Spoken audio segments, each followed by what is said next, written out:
what type of impact may social media have on your divorce or underlying custody litigation?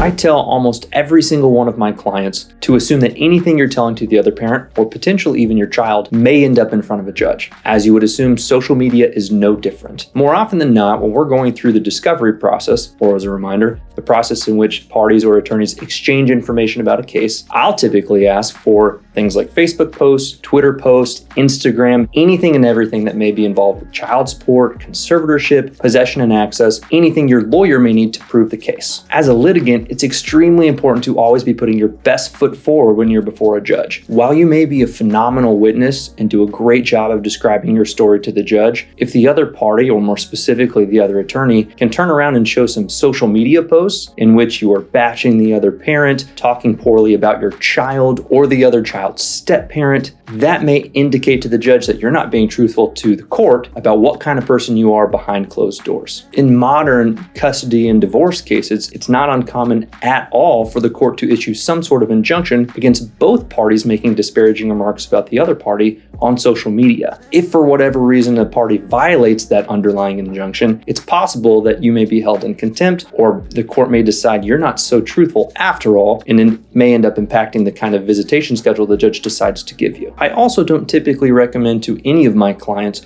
to delete any past social media posts. Depending on your jurisdiction, there may be an underlying standing order that prohibits you from having any changes whatsoever to your social media presence that exists at that time. Here in North Texas, each jurisdiction differs somewhat on if there's a standing order or not. It's important to know that regardless of the jurisdiction that you're in, your social media may impact your custody case or divorce litigation generally. So it's probably in your best interest, and probably your children's, for you to keep a low profile and things above board at all times, both before litigation and during the litigation process. Lastly, and most importantly, assume that just because your divorce or custody litigation is over, that doesn't mean you can ratchet back up that poor behavior online. For so long as children are under the age of 18 or haven't graduated from high school, it's possible that a modification case could be coming down the pike. With that in mind, understand that your social media presence will always matter, not just before and during litigation, but likely